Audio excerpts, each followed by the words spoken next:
నాయకుడు ప్రజల కోసం తన సిద్ధాంతం కోసం ఎంతటి త్యాగానికైనా ఎంతటికి పోరాటానికైనా నేను సిద్ధమంటూ కదిలినటువంటి వ్యక్తి. The one person who can never be bought for what he is. One and only జనసేనాని పవర్ స్టార్ పవన్ కళ్యాణ్ గారిని మాట్లాడవలసిందిగా కోరుతున్నాను.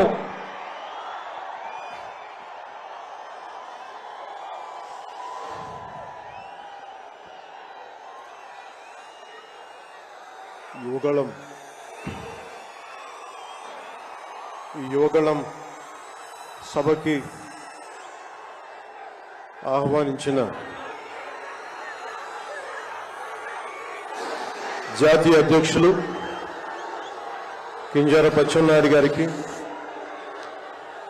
రాష్ట్ర తెలుగుదేశం అధ్యక్షులు కింజరాపు అచ్చెన్నాయుడు గారికి, తెలుగుదేశం జాతీయ అధ్యక్షులు శ్రీ నారా చంద్రబాబు నాయుడు గారికి, యువ నాయకులు, తెలుగుదేశాన్ని ముందు తరంకి నడిపిస్తున్న యువ నాయకులు శ్రీ నారా లోకేష్ గారికి, వేదిక పైనున్న తెలుగుదేశం పెద్దలకి, తెలుగు మహిళలకి, తెలుగుదేశం కార్యకర్తలకి, తెలుగుదేశం నాయకులందరికీ పేరు పేరున నా హృదయపూర్వక నమస్కారం. ఈ వేదిక పైన ఉన్న జనసేన నాయకులకి, పిఐసి చైర్మన్ నాదెండ్ల మనోహర్ గారికి, ఇక్కడికి వచ్చేసిన జన సైనికులకి, సభకు మద్దతుగా వచ్చిన వీర మహిళలకి నా హృదయపూర్వక నమస్కారం. మా సోదరులు, సోదర సమానులు శ్రీ నందమూరి బాలకృష్ణ గారికి నా ప్రత్యేక నమస్కారం. ఈ సభని, యువగళాన్ని సభ ఇలా జరుగుతుంది, నన్ను ఆహ్వానించాలని ప్రతిపాదన వచ్చినప్పుడు నేను నాదెండ్ల మనోహర్ గారికి ఒకటి చెప్పాను. 220 రోజుల పైచిలుకు పాదయాత్ర చేసి 3000 కిలోమీటర్ల పైగా నడిచి 97 నియోజకవర్గాలు ప్రత్యక్షంగా అక్కడున్న ప్రజల కష్టాలన్నీ, సాధక బాధలు తెలుసుకొని, ఇది లోకేష్ గారి రోజు, ఇది ఆయన రోజున ప్రత్యేకించి ఆయనే ఉండాలి తప్ప ఇంకా వేదిక పైన నేను ఉండడం సబబా అంటే కాదు, మీరు ఖచ్చితంగా ఉండాలి అని లోకేష్ గారు మనస్ఫూర్తిగా నన్ను ఆహ్వానిస్తే 4 దశాబ్దాల సుదీర్ఘ అనుభవంతో ముఖ్యమంత్రిగా, ప్రతిపక్ష నాయకులుగా శ్రీ నారా చంద్రబాబు నాయుడు గారు ఆహ్వానం మేరకు మనస్ఫూర్తిగా నేను ఈ ఆహ్వానాన్ని మన్నించి ఇక్కడికి వచ్చాను. పాదయాత్ర జగన్ గారి పాదయాత్ర లాంటిది కాదు, ఇది బొగ్గలు నిమిరే పాదయాత్ర కాదు, ఇది కష్టాలు తెలుసుకున్న పాదయాత్ర, మాటలతో ఉన్న పాదయాత్ర కాదు, చేతలతోటి చూపించే పాదయాత్ర. అలాంటి పాదయాత్రని చేసిన లోకేష్ గారికి మనస్ఫూర్తిగా నా ధన్యవాదాలు తెలుపుకుంటా ఉన్నాను. ఒకసారి నాకు పాదయాత్ర చేస్తున్నప్పుడు చాలా అసూయ ఉంటుంది. నేను నడుద్దామంటే నాకు నడవనిచ్చే పరిస్థితి ఉండదు. పాదయాత్ర వల్ల చాలా అనుభవాలు ఎదురవుతాయి. చాలా మందితో సాధక బాధలు తెలుసుకోవచ్చు, కష్ట సుఖాలు పంచుకోవచ్చు. అలాంటి అవకాశం నాకు లేనందుకు ఈరోజు నాకు చాలా బాధగా. అలాంటి నాకు రాని అవకాశాన్ని లోకేష్ గారు దిగ్విజయంగా చేయటం, పూర్తి చేయడం నాకు చాలా ఆనందంగా. మన ఆంధ్రప్రదేశ్ స్ఫూర్తి భారతదేశానికి చాలా కీలకమైనది. ఈ రోజున భాషా ప్రయుక్త రాష్ట్రాలు ఏర్పడ్డాయి అంటే పుట్టి శ్రీరాములు గారి బలిదానం, త్యాగ ఫలితం. ఆయన స్ఫూర్తి వల్ల ఈ రోజున మనకి భాషా ప్రయుక్త రాష్ట్రాలు ఏర్పడ్డాయి. సో భారతదేశానికి మనం చాలా స్ఫూర్తినిచ్చిన నేల ఇది. అలాగే ఐఏఎస్లు, ఐపీఎస్లు ఉమ్మడి ఆంధ్రప్రదేశ్కి రావాలని ఒవ్విళ్ళూరేవారు. ఈ ఐఏఎస్ అకాడమీల్లో, నైనిటాలీలో ఉండే అకాడమీస్లో ప్రతి ఐఏఎస్ అధికారి చెప్పేది ఆంధ్రప్రదేశ్ ఒక మోడల్ స్టేట్, అది అక్కడికి వెళ్ళాలి. ఈ రోజున అలాంటి ఆంధ్రప్రదేశ్ ఎందుకు వెళ్ళకూడదో ఆ మోడల్ కింద అయిపోయింది ఈ జగన్ గారి నాయకత్వంలో. నేను చంద్రబాబు గారు జైల్లో అన్యాయంగా పెట్టినప్పుడు నాకు చాలా బాధ కలిగింది.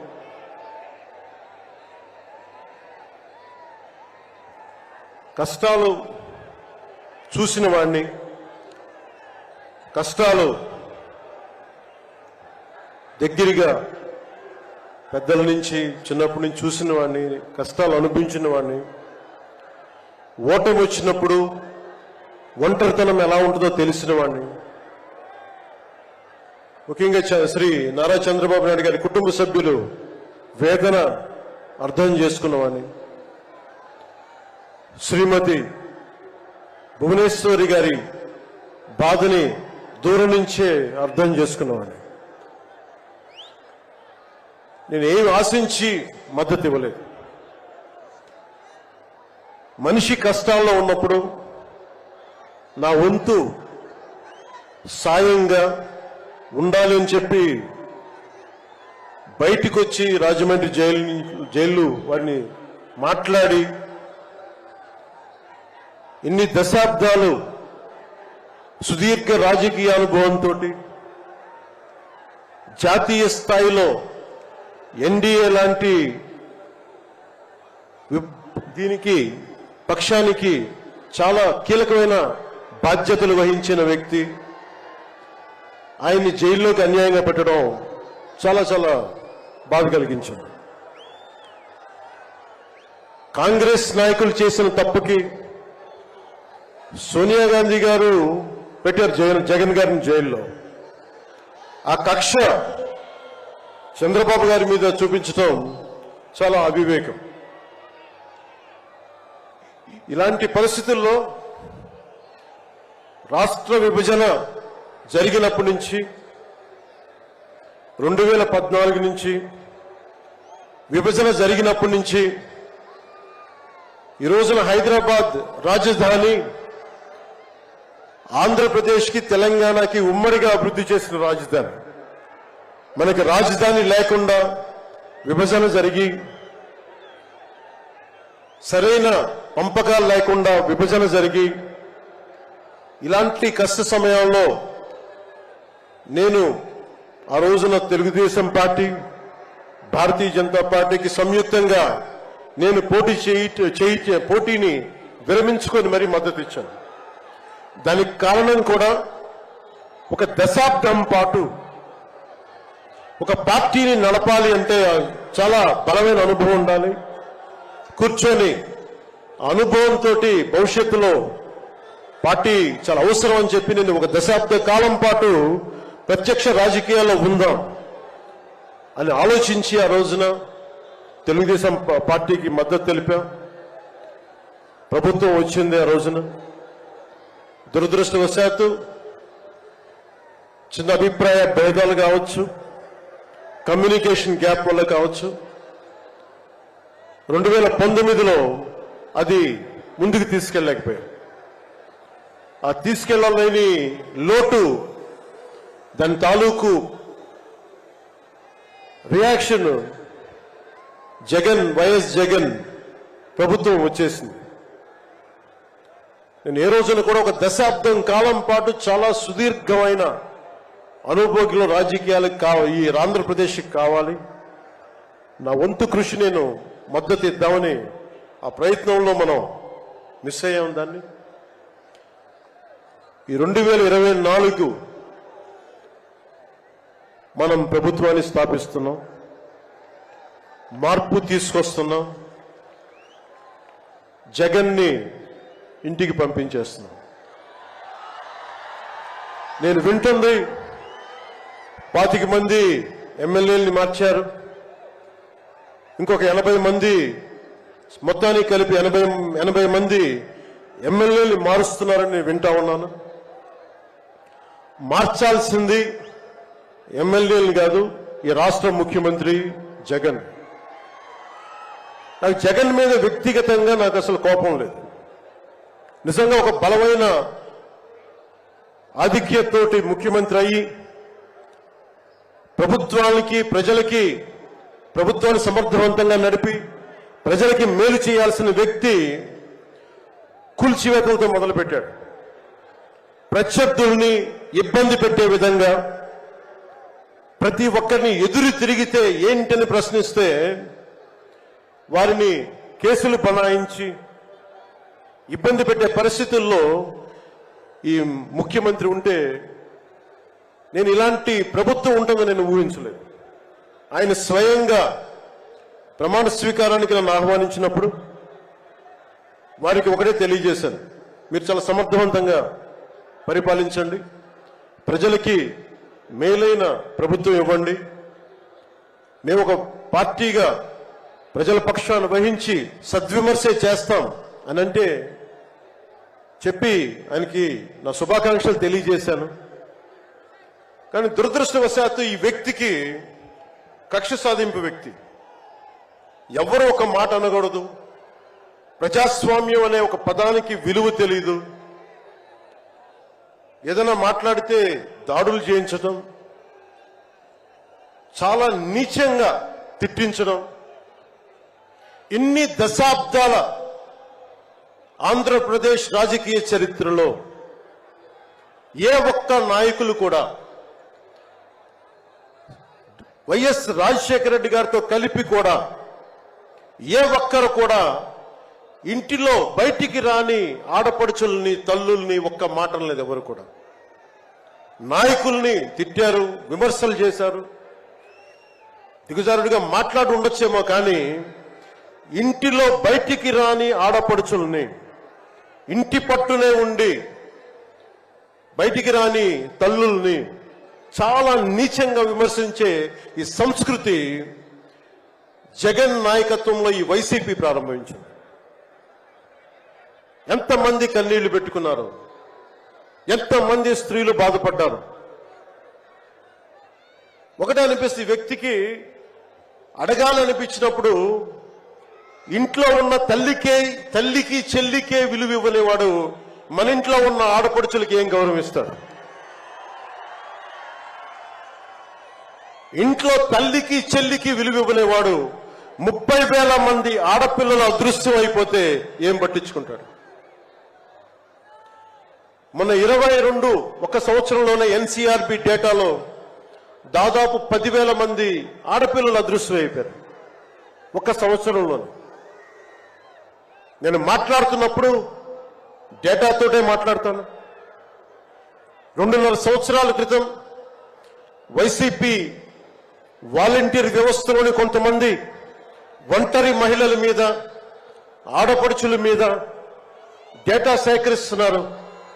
దీని మీద మీరు మాట్లాడండి అని చెప్పి చాలా మంది పెద్ద స్థాయి వ్యక్తులు నాతో మాట్లాడినప్పుడు దాదాపు ఇన్ని వేల మంది, 30,000 మంది పైచులకు ఆడవాళ్ళు అదృశ్యం అయిపోయారు, మీరు మాట్లాడండి అని చెప్పినప్పుడు నేను నమ్మలేదు.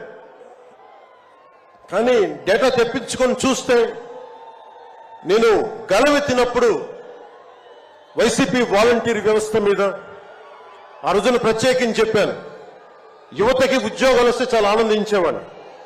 కానీ కొద్ది మంది వాలంటీర్స్ చేసే ఈ విధానాల వల్ల ఒంటరి మహిళలు, ఒంటరి ఆడవాళ్లు, భర్త లేని వారు చాలా అన్యాయానికి గురవుతూ ఉంటే అన్నింటికి తెగించి నేను ఎప్పుడు గొంతెత్తినా ఓట్లని బేస్ చేసుకొని మాట్లాడను, మార్పుని బేస్ చేసుకొని మాట్లాడతాను, మార్పుని ఆధారం చేసుకొని మాట్లాడతాను. వారాహి యాత్రలో ఆ రోజు ప్రారంభిస్తే నా మీద విపరీతమైన దాడులు జరిగినాయి, విపరీతమైన విమర్శలు, కువిమర్శలు అన్నిటినీ భరించాం. చివరికి విశాఖపట్నంలో కూడా నేను ఎయిర్పోర్ట్ నుంచి మనకి పార్టీ కార్యక్రమాలకు వస్తూ ఉంటే పోలీసుల చేత నన్ను రానివ్వకుండా చేసి, ప్రజలు నమస్కారం చేస్తుంటే ప్రతి నమస్కారం చేయడానికి కూడా ఒక ఉన్నత స్థాయి అధికారి చాలా నీచంగా మాట్లాడి కూర్చోమని చెప్పే స్థాయికి వెళ్ళిపోయింది ప్రభుత్వం. పొరపాటు ఆయన పక్కనే స్టాండింగ్ ఇన్స్ట్రక్షన్స్ వస్తూ ఉన్నాయి అధికారికి. పొరపాటున ఆయనకి స్పీకర్ ఫోన్ నొక్కుకుపోయింది అధికారులు మాట్లాడుతూ ఉంటాయి. మనందరికీ తెలిసిన మాట్లాడితే అన్నిటికీ అన్ని శాఖలకి మంత్రి అయిన ఒక పెద్ద మనిషి ఆయన గొంతు వినిపిస్తూ ఉంది. ముందుకు వెళ్ళనివ్వకండి, కూర్చోబెట్టండి, ఇవన్నీ మాట్లాడుతూ ఉన్నారు ఆయన. నాలాంటి వాడికే ఇలాంటి ఇబ్బందులు వస్తే సగటు మనిషికి ఎలా ఉంటుందో మీరు ఆలోచించండి. సుదీర్ఘమైన అనుభవం ఉన్న శ్రీ చంద్రబాబు గారికే ఇలాంటి పరిస్థితులు వచ్చినప్పుడు సగటు మనిషికి ఎలా ఉంటుంది? చాలా అనుభవజ్ఞులైన ఒక్కొక్క సీనియర్ నాయకులకే ఇలాంటి పరిస్థితులు ఉంటే రేపొద్దున భవిష్యత్తులో ఇంకొక మారు వైసీపీ ప్రభుత్వం వస్తే ఎవ్వరూ ఇళ్లలో ఉండలేరు, ఆంధ్రప్రదేశ్లో ఉండలేరు, పెట్టుబడులు రావు. ఇవన్నీ మారాలి. నేను 2021లో ఇప్పటం సభలో వైసీపీ వ్యతిరేక ఓటు చీలనివ్వను.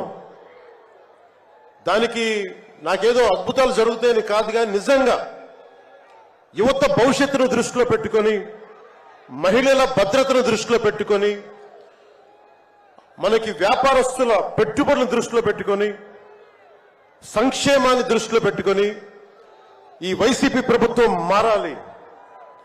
వైసీపీ వ్యతిరేక ఓటు అన్ని కలిపి ఏకతాటిపై ఒక ప్లాట్ఫామ్ పైన రావాలని చెప్పి ఆ రోజు నేను కన్న కోరిక, నా ఆలోచన ఈ రోజున మన ఉత్తరాంధ్రలో యువగలంలో ఈ విధంగా కనిపిస్తున్నప్పుడు ఒకవైపు తెలుగుదేశం నాయకులు, ఇంకోవైపు జనసేన నాయకులు, దానికి మద్దతుగా మీరందరూ రావడం నాకు నిజంగా చాలా ఆనందం కలిగిస్తుంది. మనం ఈ రోజున ప్రారంభించిన యాత్ర, ఈ రోజున ప్రారంభిస్తున్న ఈ క్షణాలు ఆంధ్రప్రదేశ్ భవిష్యత్తుని నిర్దేశించే క్షణాలు ఇవి. ఆంధ్రప్రదేశ్ భవిష్యత్తుని మనకి చాలా బలంగా నిర్దేశించే క్షణాలు. ఈ రోజున నేను భారతీయ జనతా పార్టీ, నరేంద్ర మోదీ గారి నాయకత్వంలోని భారతీయ జనతా పార్టీ అలయన్స్ లో ఉండి కూడా అందరూ అనుకుంటా ఉన్నారు, ఎలాగ మాట్లాడావు, మోసం చేశావు భారతీయ జనతా పార్టీ. చాలా మంది, కొంతమంది మాట్లాడుతూ ఉంటే వైసీపీ నాయకులు, వారందరికీ నేను సభాముఖంగా తెలియజేస్తున్నాను, ఆంధ్రప్రదేశ్ పరిస్థితులు ప్రత్యేకంగా నేను జాతీయ స్థాయి నాయకులకు వివరించాను. వారికి వివరించి నాకు వేరే దారి లేదు. నాకు రోడ్డు మీద తిరుగుదామంటే కేసులు పెడతా ఉన్నారు, ప్రజాస్వామ్యబద్ధంగా గళమెప్పుదా ఉంటే కేసులు పెడతా ఉన్నారు, వ్యవస్థల్ని నిర్వీర్యం చేస్తా ఉన్నారు. ఒక చిన్నపాటి సినిమా టికెట్లకు కూడా కూర్చోబెట్టి మొత్తం చీఫ్ సెక్రటరీ దగ్గర నుంచి ఎంఆర్ఓల దాకా వాడి ప్రజా వ్యవస్థలను దుర్వినియోగం చేస్తా ఉన్నారు. నాలాంటి వాడికి సమస్యలు ఉన్నప్పుడు భవిష్యత్తులో ఆంధ్రప్రదేశ్ అంధకారానికి గురవుతుంది. దయచేసి మీరు ఈ గఠబంధన్ని, ఈ పొత్తుని మీరు మనస్ఫూర్తిగా మీ బ్లెస్సింగ్ కావాలి అని చెప్పి నేను అమిత్ షా గారికి తెలియజేశాను. వారు ఎంతవరకు ఒప్పుకుంటారో నాకు తెలియదు, కానీ నా మొదటి ఆఖరి ప్రయత్నం కూడా ఆంధ్రప్రదేశ్ భవిష్యత్తు బాగుండాలి అంటే ఎక్కడి నుంచి మనుషులు రారు, మన భవిష్యత్తుని మనమే నిర్మించుకోవాలి, మనమే కొట్లాడాలి. అలాంటి ఆంధ్రప్రదేశ్ భవిష్యత్తుకి వైసీపీకి నాయకులు అందరని చెప్పట్లేదు, కానీ గూండాగర్దీ చేసేవాళ్ళు, క్యారెక్టర్ అసాసినేషన్ చేసేవాళ్ళు, ఆడపడుచుల్ని అగౌరవపరిచేవాళ్ళు, వీరందరికీ సభాముఖంగా చెప్తున్నాం. ఇది ఈ రోజున మేము ఎన్నికల పొత్తు చాలా కీలకమైంది. మనం కనుక ఈ పొత్తు పెట్టుకోకపోతే భవిష్యత్తులో రోడ్ల మీదకొచ్చి కర్రలు కత్తులు పట్టుకొని వైసీపీ గూండాలతో కొట్టాడాల్సి వస్తుంది. నేను కేంద్రంలో ఇదే చెప్పాను. ఈ రోజున కనుక మనం ఈ పొత్తును పెట్టుకోకపోతే నాతో సహా వైసీపీ గూండాలని ఎదుర్కోవడానికి ఒక కర్ర కత్తో పట్టుకొని మేము కూడా రోడ్ల మీదకి వచ్చి మేము వీధి గొడవలు క్రియేట్ చేసుకు మేము రక్షించుకోవాల్సి వస్తుందని చెప్పి నేను ప్రత్యేకించి కేంద్ర నాయకత్వానికి చెప్పాను. ఎందుకంటే భవిష్యత్తులో ఇంకొకసారి వైసీపీ వస్తే నేను 2019లో కూడా చెప్పాను, ప్రతి కొండని కోనని వీళ్ళు దోచేసుకుంటారని. వీరికి ప్రజాస్వామ్యం మీద గౌరవం లేదు వీరికి. అందుకని ప్రత్యేకించి ఈ పొత్తుని సాధ్యమైనంత ఎక్కువ కాలం ఉంటే ఆంధ్రప్రదేశ్ భవిష్యత్తు నిలదొక్కునే వరకు ఇది ఉండాలి పొత్తుని మనస్ఫూర్తిగా నేను ఆకాంక్షిస్తున్నాను. నేను భవిష్యత్తు నేను కూర్చునేది రోడ్లు కానీ సోదరులు లోకేష్ గారు చెప్పారు,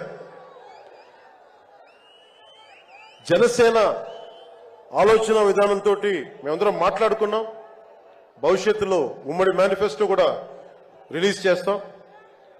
దాంట్లో ముఖ్యంగా నేను చెప్పదలుచుకుంటుంది ఇన్ఫ్రాస్ట్రక్చర్, రోడ్లు కానీ, హెల్త్ కేర్ కానీ, primary health care centres, secondary health care centres, tertiary health care centres, అలాగే మనకి యువతకి ఉపాధి అవకాశాలు, గవర్నమెంట్ ఎంప్లాయీస్ కి సిపిఎస్ రద్దు మీద ఎలాంటి నిర్ణయం తీసుకోవాలి, రెబీరో గారు పెట్టినట్టుగా పోలీస్ రిఫార్మ్స్ ఇంప్లిమెంటేషన్, అలాగే టీచర్లకి ఉద్యోగాల భర్తీ, రైతులు, కౌలు రైతులు, ఉద్యానవన రైతులు, సెరికల్చర్ రైతులు, ఆక్వా రైతులకి లాభసాటిగా ఎలా ఉండాలి, ప్రభుత్వ పాఠశాలలు, సంక్షేమ హాస్టల్ స్థితిగతుల్ని ఎలాగ మార్చాలి, అంగన్వాడీ కార్యకర్తలకు ఎలాగ అండగా ఉండాలి, పంచాయతీల్ని ఎలా బలోపేతం చేయాలి, మత్స్యకారులకి, గిరిజనులకి, దళితులకి ఎలాంటి పథకాలుంటే వారి జీవితాలు మరింత మెరుగవుతాయి, అలాగే చేనేత కార్మికులకి ఎంత అండగా ఉండాలి, వైద్యం అందుబాటులోకి ఎలా తీసుకురావాలి, సంఖ్యాబలం లేని బీసీ కులాలకి ఎంత అండగా ఉండాలి, వీటన్నిటి మీద చాలా లోతైన ఒక ఎక్సర్సైజ్ చేస్తా ఉన్నాం.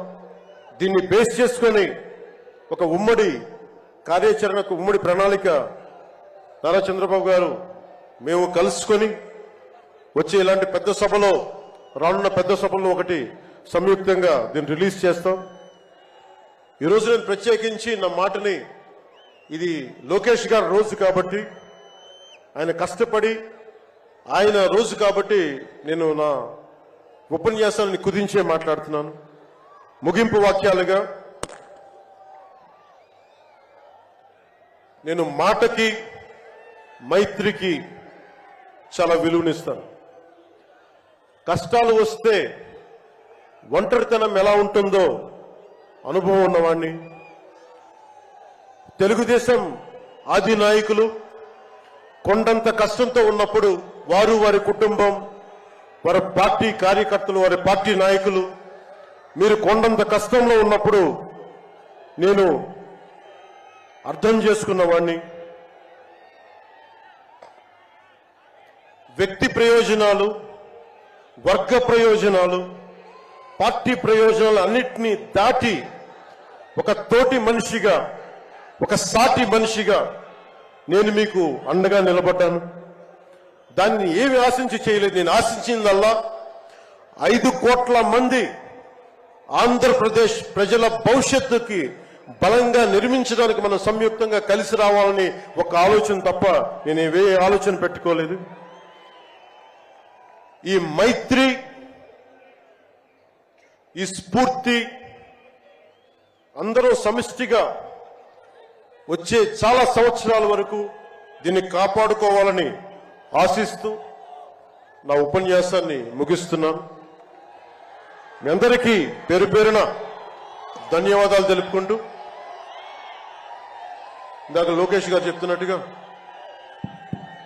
హలో ఏపీ చెప్పుకుందాం ఒకసారి. Hello AP, hello AP.